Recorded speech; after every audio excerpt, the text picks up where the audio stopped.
Muy buenos días, bienvenidos a nuestro primer Congreso Internacional Online para proveedores agrícolas y profesionales del sector.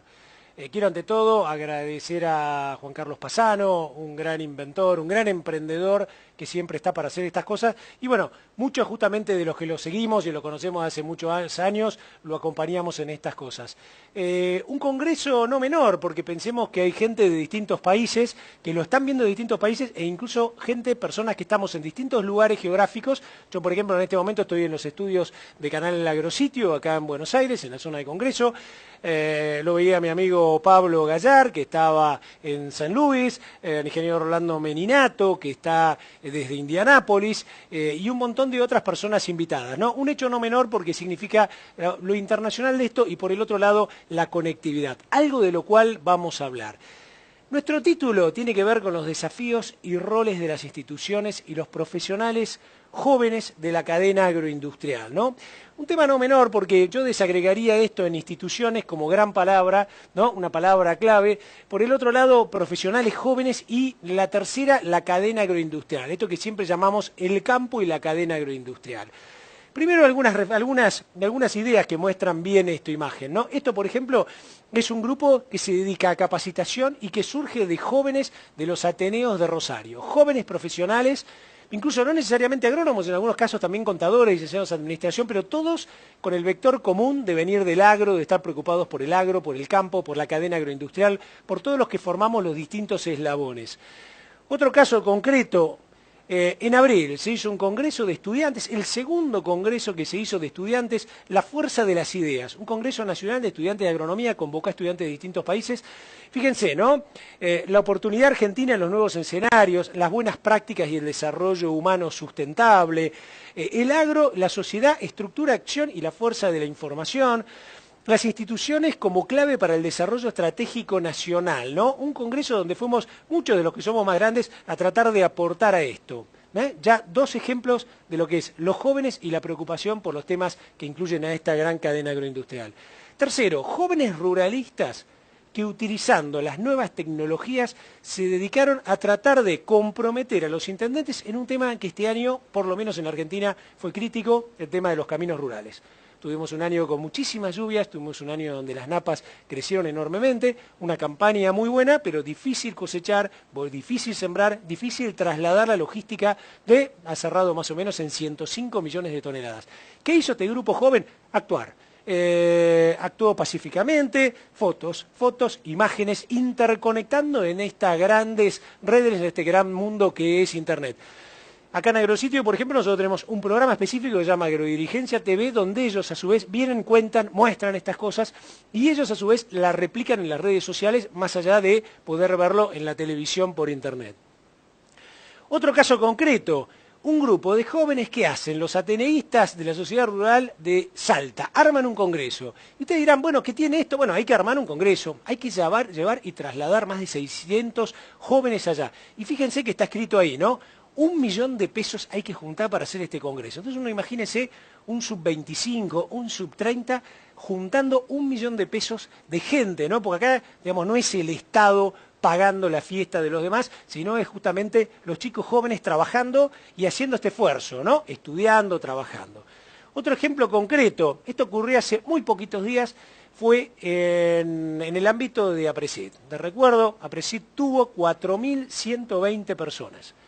Hubo 3.100 personas que lo vieron por Internet, alrededor de 3.000 el primer día, 2.850 el segundo día y 1.000 y pico de personas el tercer día, que fue mediodía. Es decir, un congreso que llegó a más de 7.000 actores del campo y la cadena agroindustrial. ¿Qué podría decir de esto? Que uno de los bloques más importantes se armó sobre la base de un panel de jóvenes profesionales.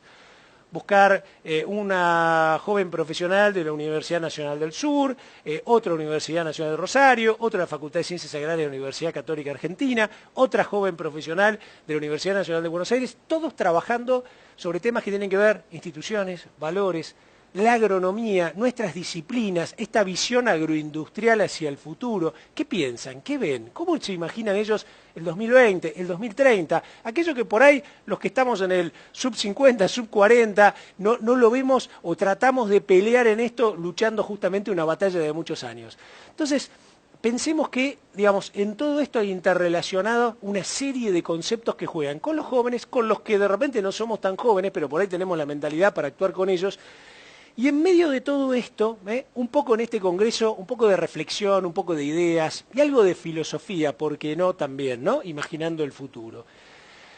La primera es comenzar con una hipótesis, ¿no? Muchos de los que son profesionales conocen bien lo que es plantearse una hipótesis, ¿no? Entonces yo me planteé para este congreso una hipótesis. Podemos crecer y estar a la altura de los desafíos locales e internacionales a partir de nuestros valores e instituciones fortalecidas. Y fíjense que hay tres palabras claves en todo esto, ¿no?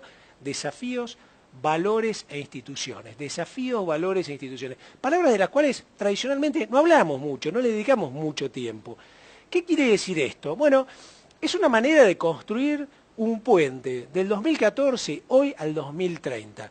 Entonces aparecen los jóvenes, aparecen ellos con todo su potencial. Estamos nosotros también, los que de repente no somos un sub-30 o un sub-35, pero pensando de repente, ¿qué va a pasar dentro de exactamente 16 años, ¿no? Agarrá tu edad, sumale 16, imagínate qué vas a hacer en ese momento, cómo va a ser la Argentina, cómo va a ser el mundo, cómo va a ser la demanda de alimentos, fibras y energía.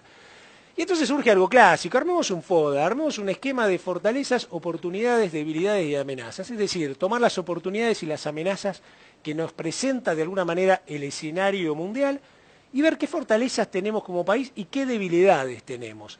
Empezamos por las oportunidades. Y ahí es que aparece perfectamente este tema de alimentos, ¿no? Un tema por demás hablado, 7.000 millones de personas somos, vamos a 9.000 millones en apenas 20 años, la humanidad está comiendo en general mucho mejor, ya no podemos decir esa teoría maltusiana de que crecía mucho más rápido la población que la producción de alimentos, no, en este momento tenemos una superproducción de maíz y soja, proteínas, energía, aminoácidos esenciales, un montón de elementos girando a través de esto, con una superproducción en Estados Unidos, con una excelente cosecha en lo que es Mercosur, es decir, países grandes, es decir, hoy alimentos hay. El tema es cómo repensarlos también a futuro, cómo pensar esta sustentabilidad en la producción y en la provisión a más cantidad de gente. El tema energía, ¿no? En la Argentina lo hemos visto, en los últimos años hemos tenido que importar energía fósil de Bolivia, de Venezuela, a precios muy caros, cuando ese dinero podríamos haber utilizado en otras cosas. Hoy surge entonces todo lo que tenga que ver con la energía proveniente de subproductos o productos de lo que nosotros realizamos. Agua, ambiente, sin lugar a dudas, el agua va a ser un tema crucial. Agua, alimentos van a ser temas claves. No existe mucha agua en el mundo. El 65% de la esfera terrestre es agua, pero de eso solamente el 5% es agua dulce. Quiere decir que el resto es agua salada que habría que tratar a costos muy altos. Y esa agua dulce, a su vez, tiene un incremento en la polución exponencial en el tiempo, con lo cual nosotros, como profesionales del agro, vamos a tener el desafío de decir cómo trabajamos, cómo mejoramos la utilización de esa agua para generar alimentos, fibras y energía. Y por supuesto, el cuidado del ambiente. ¿Cuáles son las amenazas? Bueno, algo que dijimos hace un ratito, ¿no? La contaminación ambiental, los países pobres y quebrados. Ya existen países que prácticamente no tienen salida. Gente de las Naciones Unidas, de FAO, han estudiado países que están prácticamente quebrados, es decir, habría que hacer una revolución total para cambiarlos. Son países que tienen que estar asistidos todo el tiempo. Las relaciones internacionales, ¿no? Como una amenaza o podría ser una oportunidad si estas relaciones internacionales la humanidad pudiera trabajarlas mejor. Hoy vivimos conflictos en muchas partes, conflictos en Medio Oriente, este conflicto que justamente ataca a Irak, es decir, muchos lugares del mundo donde continúa la guerra, continúa la destrucción de las personas justamente por un tema de relaciones internacionales.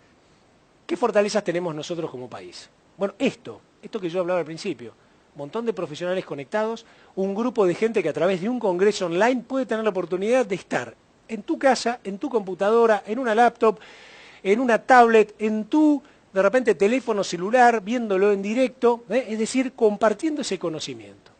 ¿Qué otra fortaleza tiene la Argentina? Lo que llamamos ventajas comparativas, tener agua, tener temperaturas, tener buenos suelos, tener una riqueza en un ámbito natural y por el otro lado, ventajas competitivas, es decir, esto que hemos hecho en los últimos años, una revolución en genética animal, una revolución en genética vegetal, una revolución en biotecnología, la revolución de la siembra directa, la utilización, digamos, de los mejores modelos de manejo agronómico aplicados al sistema agropecuario. Y Yo puse un concepto final, buenas personas, ¿no? Porque sin lugar a dudas, si bien las curvas de Gauss siempre tienen algunos elementos que salen de ese 80% que está en el medio, somos en general todos muy buenas personas y esto no es menor para ayudar a un crecimiento. Debilidades, y creo que acá cada uno de nosotros es un poco el piloto del éxito. Nos falta una visión de país agroindustrial. Yo tengo la oportunidad de comunicarme vía Agrositio, esto que es un canal de televisión por internet, que hace 15 o 20 años era una cosa imposible, no existía. El hecho de estar también en radio, comunicarse no solo con la gente del campo, sino con la gente de la ciudad, y no existe todavía la importancia de esa visión agroindustrial. Creo que ahí es donde viene esta oportunidad, los grandes y sobre todo los jóvenes haciendo crecer esta visión. La cultura del trabajo. Está bueno tener planes y cosas que ayuden a los más pobres. Lo importante es cuando uno, en vez de darle siempre de pescado, está tratando de ver cómo le enseña a esa gente a pescar. Es decir, generar una cultura del trabajo, que más gente entre en la actividad privada, generando desarrollo, generando emprendedurismo. Y este concepto de instituciones. Estamos en un conflicto de default, estamos en un conflicto enemistados con muchos países, no aceptamos lo que dice la legislación que nosotros mismos también hemos amalgamado para diferir, para sacar distintos tipos de conflictos que tenemos. Es decir, no estamos pensando que las instituciones son realmente algo importante, ¿no? Los tres poderes, el poder ejecutivo, el poder legislativo, el poder judicial. Bien, salimos del FODE y volvemos a ¿no? ¿Cómo hacemos para pasar ese puente del 2014 al 2030? Pensando justamente en esto, en el rol de los jóvenes, empujando a partir de este análisis de este FODA. Y ahí aparecen palabras, ¿no? Aparece este FODA que nos marcó un poco las oportunidades, las amenazas, las fortalezas y las debilidades. Aparecen los desafíos. ¿Cuáles son los desafíos? ¿Qué es un desafío? Desafío en el fondo es una especie de objetivo que uno se traza y el camino o la trayectoria para lograrlo, ¿no? Juntos generan como una estrategia hacia el logro de determinados objetivos claves. Y la palabra valores son aquellas cosas que nosotros necesitamos para lograr el desafío, ¿no? El valor de la palabra para cumplir las cosas que hacemos, el valor del conocimiento como un elemento clave justamente en todo esto. Bueno, vamos a trabajar desafíos, encontrar esos valores y ver cómo nos orientamos en este puente del 2014 al 2030. Hicimos un listado de 8 desafíos concretos, ¿no? Desafíos productivos que tienen que ver con esta visión de agroalimentos y agroindustria, desafíos en comunicarnos mejor, desafíos en mejorar las instituciones, desafíos en construir las redes, esto los jóvenes lo conocen perfectamente, y no es solamente por internet o redes que tienen que ver solamente con hardware o software, tienen que ver con redes humanas, un cambio de pensamiento, un cambio de paradigma. La palabra capital social. Cuando un país se debilita, cuando las relaciones entre los países se debilita el capital social. El capital social es el mayor acervo, el capital social es la cultura de la gente, la interrelación, el respeto entre las personas, la educación de los hijos, el que no existan generaciones que vienen de 3 generaciones con planes sociales y no han sabido lo que es la cultura del trabajo, el valor del trabajo. Cosas que tienen que ver de repente con el valor de la moneda, para que todos nos salgamos a correr porque sentimos que la plata que tenemos en el bolsillo, digamos, nos sirve. Es decir, todo este tipo de cosas que hacen a este capital social. Crear valor, una palabra que usamos mucho en términos de agronegocios. ¿Cómo hacemos para crear valor? ¿Qué es el valor, no? El valor es aquello que diferencia un objeto actual de un objeto futuro o algún concepto nuevo que pueda desarrollar, digamos, distribución de un determinado ingreso. El factor confianza. La palabra confianza es clave, la gente que está en el campo, los jóvenes que están en el campo lo tienen clarísimo. La confianza justamente es aquello que ha permitido en el sector del campo esto de decir, listo, me gustó, ¿no? Te doy la mano, vamos para adelante. Esa confianza que va más allá de la firma en un contrato, de la firma en un remito, de dejar un cheque adelantado, ¿no? Factor confianza. Y el último, algo que se ha declamado mucho, la interacción pública o privada. Es muy malo cuando lo privado absorbe todo y lo público se hace muy chiquitito y está captado por lo privado, y a su vez es muy malo cuando el fenómeno es inverso, es decir, cuando lo público empieza a transformarse, digamos, en todo y absorbe lo muy poquito que genera lo privado, entonces empiezan a haber conflictos. ¿Qué es lo mejor, no? Esa interconexión entre ambas, entre lo público y lo privado. ¿Se logra cómo? Con muchos de estos valores que vamos a ver, comunicación, confianza en el otro, respeto. Bien.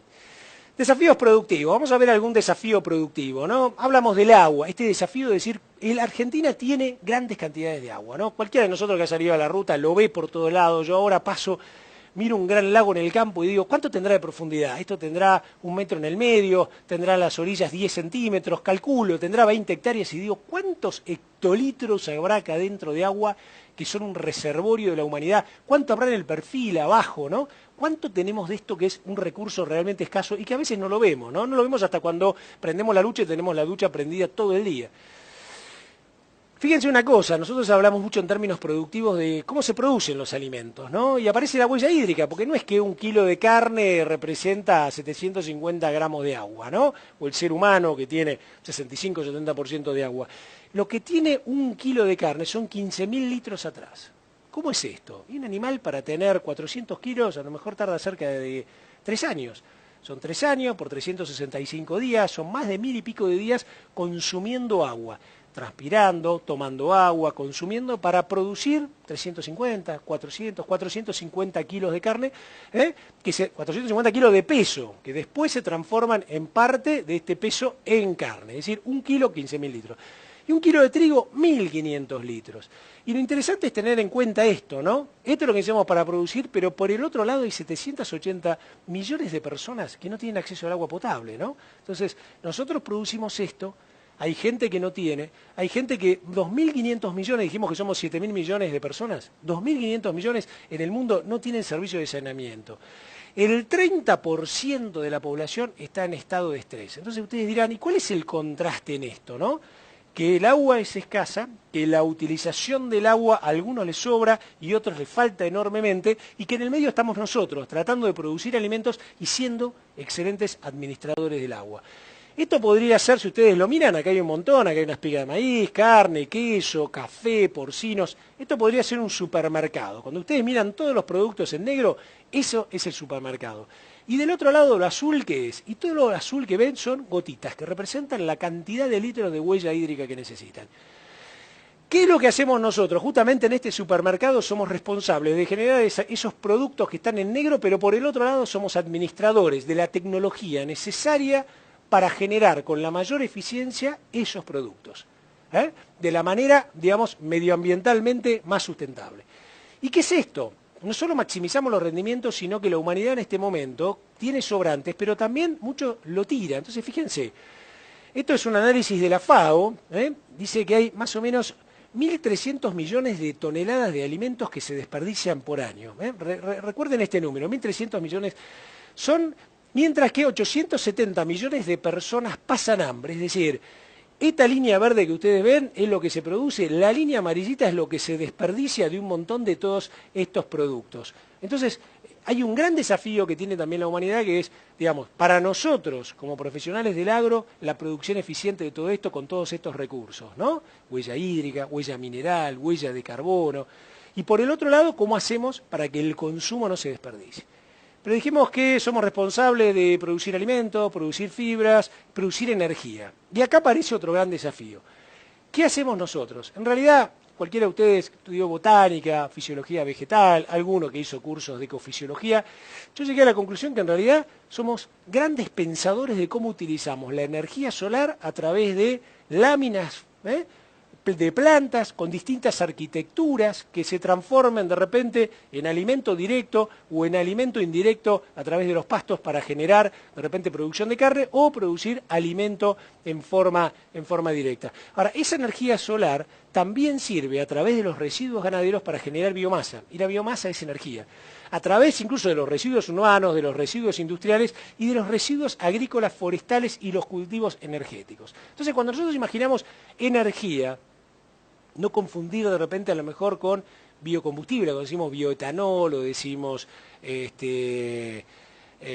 cuando pensamos un poco en todo lo que tiene que ver en subproductos que hacen, como el bioetanol que vienen de las gramíneas o biodiesel que vienen de las oleaginosas, también tenemos que pensar que la biomasa genera un volumen importante para producir energía. Y en eso también estamos nosotros en medio de todo esto como gran desafío. Bien, acá hablábamos de desafíos productivos. Vamos al desafío confianza, ¿no? Este tema que tiene que ver con la confianza. Y ahí aparece algo interesante, un autor que se llama Stephen Covey, hablaba del factor confianza. Y esta frase que saliendo del agronómico pasa un poquito más al mundo de las instituciones, al mundo con el que nos conectamos cada día, dice, no hay éxito sin confianza. La palabra confianza representa casi todo lo que uno puede esforzarse por concebir para contribuir al éxito. Mencióneme una relación humana que funcione sin confianza, ya sea el matrimonio, una amistad o una interacción social. Digamos, esto que es una frase de Jim Burke, expresidente de Johnson & Johnson, citada justamente en este libro de Stephen Covey, lo que muestra es esto, ¿no? Esas dos manos extendidas en una generación, digamos, de confianza, como gran inductor a estos desafíos y estos valores. Y acá hay una ecuación muy interesante, ¿no? Cuando hay muy poca confianza, en realidad las cosas se hacen muy lentas y aumentan los costos. Entonces, uno mira la realidad cuando dice, bueno, a ver, si tengo retenciones, si cambio las cuotas, si cambio las reglas del juego, si no tengo un plan bien armado, si no digo cuánto va a ser la inflación, el tipo de cambio, etcétera, no genero de alguna manera confianza. Esto hace que las cosas de alguna manera sean más lentas. La lenta, por ejemplo, la decisión ahora de sembrar. ¿Qué cultivo voy a sembrar? ¿Qué es lo que voy a hacer? ¿Voy a sembrar o no voy a sembrar? Y por otro lado, aumenta los costos, es decir, no ayuda a la eficiencia. Y lo opuesto, lo positivo es esto. Cuanto más confianza, hay más rapidez y me disminuyen los costos, ¿no? Fíjense qué interesante esto en términos de desafíos. El otro son las redes. ¿Cómo congeniamos esto que decíamos al inicio? ¿Cómo armamos redes? Cuando hablamos de redes, lo primero que surge es esto, ¿no? Las redes de cómo se conectan, ¿no? Los cables, los módems, las computadoras, estas típicas redes, que es la red en realidad tecnológica. Hay otra red también, que es lo que llamamos las redes sociales, ¿no? Quién está en Twitter, quién está en LinkedIn, quién está en Facebook, quién aparece, digamos, en YouTube, en distintas partes, y toda esta interconexión que se produce, que lo hacemos diariamente cada uno de nosotros. Pero la red que nos importa tiene que ver con un paradigma mental, con esto que tenemos en la cabeza, ¿no? Que dice, buena parte del día nuestro cerebro se encuentra en esta red, en esta gran maraña de cosas, cuando usamos la computadora, el celular, cuando nos conectamos con otros. Procesamos información de Internet, correos, redes sociales, trabajando, con programas, tecleando, hablando por teléfono, es decir, todo el día a la larga estamos en red. Es más, parte de lo que tiene que ver con lo que vamos a hablar de los jóvenes, tiene que ver con lo que llamamos los tradicionalistas, gente de arriba de 65 años, los baby boomers, entre los 55 y los 50 años, entre los 65 y los 50 años, la generación que llamamos generación X, que es una generación que hoy dirige mucho de las empresas, que está entre los 50 y los 35 años, la generación Y, que hoy está protagonizando mucho de las cosas que tienen que ver justamente con desarrollos, 35 a los 19, 20 años, y esto que aparece ahora, los más grandes de lo que llamamos la generación Z. Estos nacieron con todo esto en la cabeza. Yo que soy baby boomer no nací con todo esto en la cabeza. Siempre cuento, nací viendo Lassie en canal en blanco y negro, seguramente como algunos de ustedes, los que vivimos en el interior viendo un solo canal que había que poner, digamos, la antena, televisión en un televisor, digamos, en blanco y negro muy chiquito, uno no pasaba los canales, los giraba. Esto ocurrió hace apenas, yo le diría, 25, 30 años, no mucho más de eso.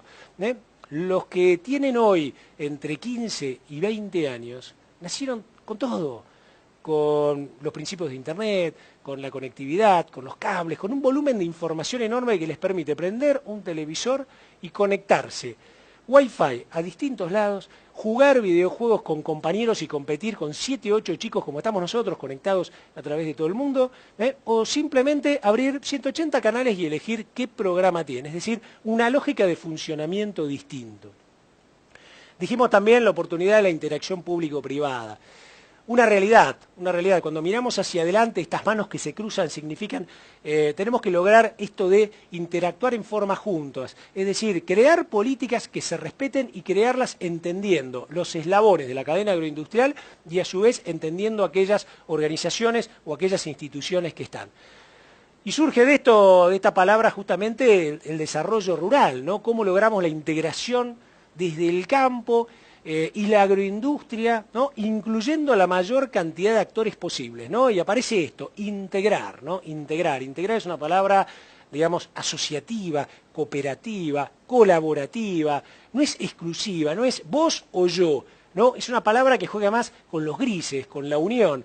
Y esta palabra de interacción lo que dice es incluir a la mayor cantidad de actores, ¿no? Lo que decíamos, ¿cómo generamos oportunidades para otros? ¿Cómo hacemos que otros también tengan las oportunidades de hacer cosas, de desarrollarse, de formarse? Bueno, esto sin lugar a dudas se interrelaciona con esto que llamamos la interacción público-privada. El capital social, también muy atado a esto que decimos, ¿no? Voy a utilizar algunas frases tradicionalmente. Vamos y le hacemos entrevistas y conversamos con filósofos, con pensadores, con intelectuales, con aquellos que tienen una mirada un poquito más allá del corto plazo y el mediano plazo. Uno de ellos es Santiago Kovaldov, filósofo, ensayista, un gran pensador, un muy amigo del campo que ha estado en muchísimos congresos de CREA y en muchos otros congresos justamente de ruralistas.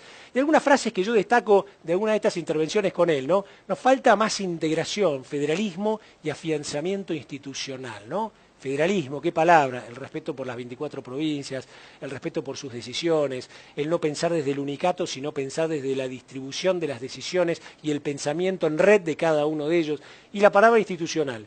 Y fíjense esta, todavía más filosófica, uno es en virtud de la calidad del vínculo con otro, ¿no? Yo soy en la medida que logro un mejor vínculo con aquel que me rodea. Y sigue pareciendo capital social, interacción público-privada, redes, personas, confianza, un montón de elementos de estos, ¿no? Bien, la comunicación. ¿Qué cosa clave, ¿no? Porque en la comunicación hoy estamos, digamos, avanzamos con muchísima tecnología, pero el tema es, con toda esta tecnología que vimos, la comunicación mejoró, fue para adelante, se detuvo, se mantuvo. Y acá tenemos que hablar, los especialistas en comunicación y los que somos aficionados en esto decimos, en realidad en toda comunicación hay un emisor y un receptor. Y uno diría, ¿y las negociaciones internacionales? Y cuando estamos negociando una deuda, un default, cuando negociamos con otro país, cuando hay alguien que está interaccionando y tiene que pensar cómo se comunica y tiene que pensar qué es lo que el otro está queriendo para, digamos, generar relaciones ganar-ganar, ¿qué es lo que hay? Un emisor que codifica, emite un mensaje, un receptor que decodifica y lo recibe, y en el medio, medios y mensajes. Pero existen ruidos, ¿eh? Cuanto más ruido, ¿qué es un ruido? Cuando nosotros abrimos una tablet y estamos buscando información en los diarios, o estamos buscándola en Agrositio, o en Canal de Agrositio, en algún medio que estemos mirando en algún momento, ¿qué es lo que estamos buscando en realidad? Estamos buscando información. Ahora, si el ruido es más grande que el problema, si el ruido es más grande, el llanto de alguien, el problema que tenemos político y cada mañana nos levantamos con ese tipo de cosas, es muy difícil que entremos en lo profundo, en lo que realmente vale, en esto que llamamos capital social, interacción público-privada, etc. Hoy estamos en una época gloriosa en términos de lo que podemos llamar una revolución tecnológica, en informática, en robótica, en biotecnología, en microelectrónica, en todo lo que tiene que ver con nanociencias, en telecomunicaciones, en lo que llamamos ciencias de los materiales, ¿no? Yo acá incluyo algo que me gusta mucho, que es pensar que la cadena del maíz genera plásticos y un montón de productos reciclables, ¿no? Entonces uno dice, es una ciencia de los materiales que tenemos que acelerar, ¿no? Dejar algunos productos mucho más químicos y empezar a usar mucho más productos renovables. Y las tecnologías, lo que llamamos TECs, ¿no? Las tecnologías de la información y la comunicación. Esta revolución de la información y las redes sociales, muchos dicen que recién están comenzando. Si usted abre, seguramente, yo como le dije, soy de generación baby boomer, pero abro mi celular y si la cámara de repente me toma, tengo acá mi propio Twitter conectado con un montón de gente, en este momento aparece mi mail acá, tengo mis sitios, es decir, cualquiera de nosotros en este momento puede estar, justamente está abierto el Twitter, conectado a 2.500 personas que en este momento están interactuando, un bitlit que me permite comunicarme con otro, es decir, esto es una red social. Y uno dice, bueno, acá llegó el límite, no, esto recién empieza. Hay muchas de estas cosas que todavía desconocemos y cuáles pueden ser sus alcances. Yo hace poquito desconocía la segunda lámina que le mostré, que un grupo de jóvenes de todo el país, en un gran movimiento federal, podían estar enviándose vía Twitter a un montón de referentes que las rutas y los caminos rurales, pese a que estaban pagando impuestos, estaban totalmente destrozados. Y que ese es un costo que impide generar o aprovechar ingresos y genera, de alguna manera, costos de confianza de capital social. Fíjense qué interesante esto, ¿no? Esto que leía una vez, muy bueno, que dice, en el periodo colonial las noticias desde Europa llegaban con mucha demora, ¿no? Imagínense, 1810. La Junta de Sevilla se disuelve. La Junta de Sevilla, que es la que genera de alguna manera todo el conflicto en España y de la cual dependíamos, se disuelve en enero de 1810, ¿no? Cisneros, que era el que estaba, digamos, acá como virrey, se entera tarde. Y sí, no hay duda. Ahora, imaginémonos que hubiera pasado, cómo se hubiera adelantado la revolución y todo hubiera sido, si hubiera existido Twitter en mayo, ¿no? O sea, sin duda que si esto hubiera sido en enero, a las 24 horas hubiéramos tenido una revolución de mayo, una independencia mucho más anticipada, es decir, hace 200 años las cosas ocurrían 5 meses después, ¿no? Fijémonos lo que es esta revolución de las comunicaciones.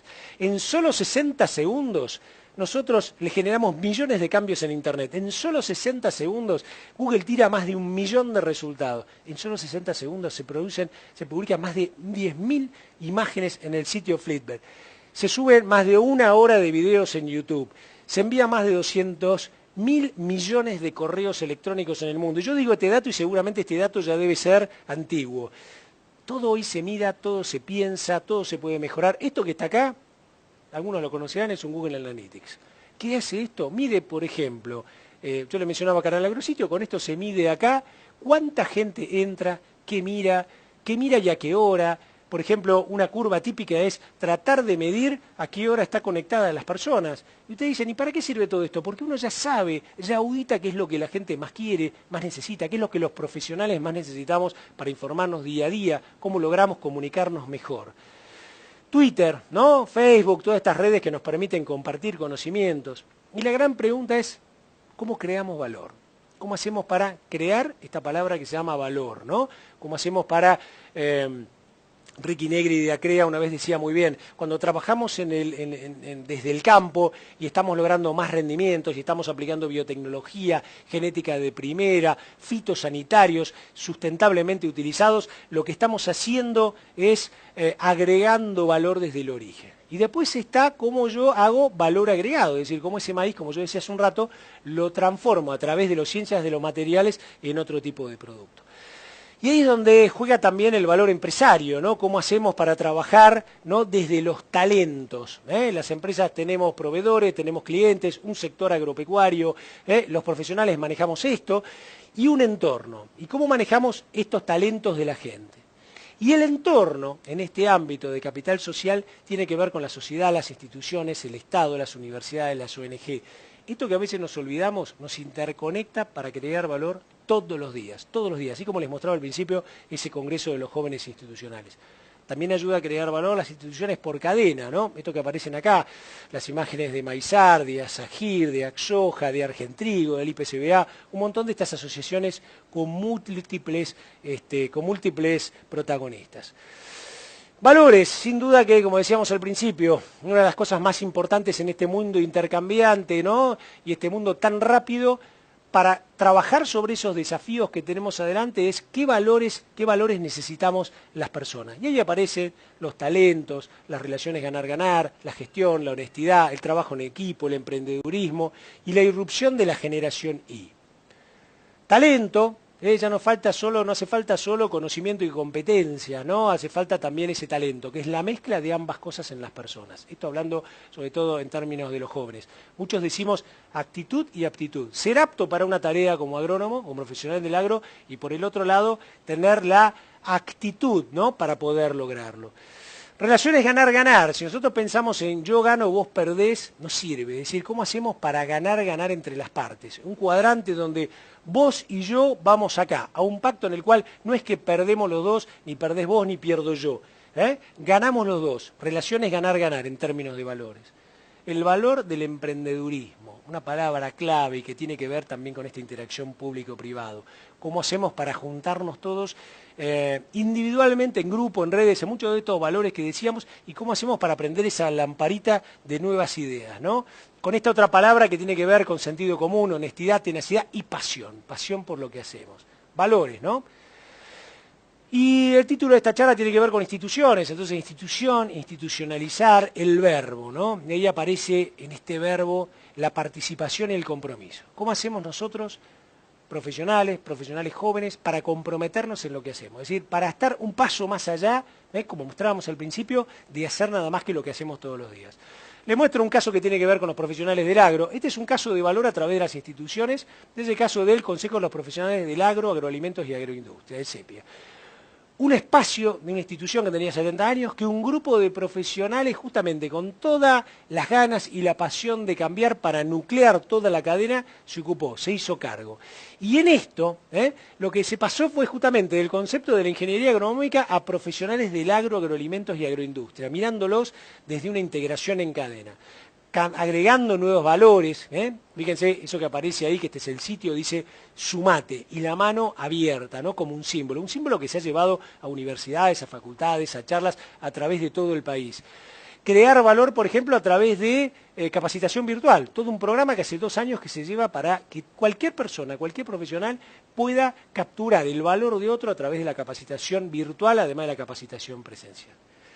Y acá aparece otro de los valores claves, que es la irrupción, ¿no? La irrupción tiene que ver con la generación I, que es un poco lo que venimos hablando.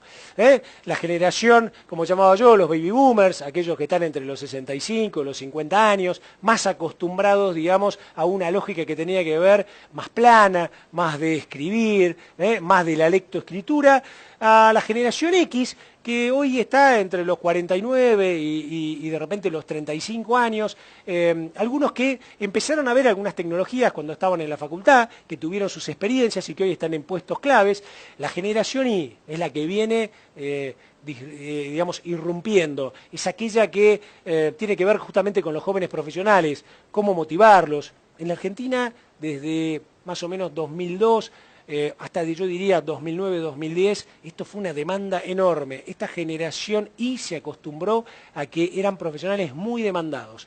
A partir de 2010-2011 las cosas empezaron a cambiar, hoy empieza a haber un poquito más de crisis en esto. ¿Qué es lo que vemos los más grandes, los baby boomers y los de generación X? Que lo que viene para adelante en todos esos desafíos que veníamos va a necesitar más de este empuje, de este conocimiento, de este pensar también las instituciones y los espacios desde la generación Y y la generación Z que viene, que es la más joven.